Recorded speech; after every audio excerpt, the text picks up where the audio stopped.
சிலர் பாருங்க, நான் எவ்வளோ உழைக்கிறேன், உழைக்கிறேன், ஆனால் ஒன்றுமே இல்லை, ஓட்டப்பையில் விழுந்த மாதிரி இருக்குது. சிலர்லாம் பாருங்கள், வாரத்தில் 7 நாளும் வேலை பார்ப்பாங்க. ஒரு நாளைக்கு 12 மணி நேரம், 24 இன்னொரு ஷிஃப்ட்டு, ஒரு கம்பெனியில் இன்னொரு கம்பெனியில் இன்னொரு ஆர்டர், இந்த ஆர்டர், எவ்வளோ நாள் எடுங்க, தப்பு இல்லை. வாரத்தில் ஒரு நாள் ரெஸ்ட் எடுங்க. ஆண்டவர் உங்களுக்காக ஒரு ஓய்வு நாளை வச்சுருக்கிறாருங்க.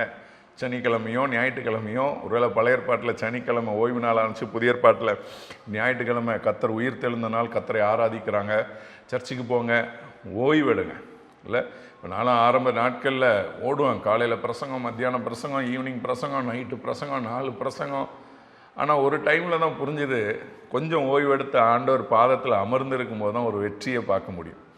ரெஸ்ட்டே இல்லாமல் 7 நாள் ஊழியம் பண்ணுறதுக்கும், ஒரு நாள் ரெஸ்ட் எடுத்துகிட்டு மற்ற 6 நாட்கள் ஊழியம் பண்ணுறதுக்கும் வித்தியாசம் இருக்குது. அதே மாதிரி பிஸ்னஸில் கொஞ்சம் ரெஸ்ட் எடுங்க. வாரத்தில் ஒரு நாள் ரெஸ்ட் எடுங்க. ஓய்வு எடுத்துகிட்டு பிஸ்னஸ் பண்ணுங்கள். உழைக்கிறேன்னு சொல்லி ஓடி ஓடி ஓடி சரீரத்தில் எல்லா நோய்கள் வந்த பிறகு லைஃப்பை என்ஜாய் பண்ணாமல் அதுக்கு பிறகு உட்காந்து ஃபீல் பண்ணி ஒரு பிரயோஜனம் இல்லை. கொஞ்சம் ரெஸ்ட் எடுங்க. வாரத்தில் ஒரு நாள் ரெஸ்ட் எடுங்க. சிலர் காலையில் கடை வச்சுருக்கீங்களா, மத்தியானம் ரெஸ்ட் எடுங்க. ஈவினிங் பாருங்கள், மார்னிங் பாருங்கள். ரொம்ப ஓடிட்டே இருக்காதீங்க, ஓடுங்க.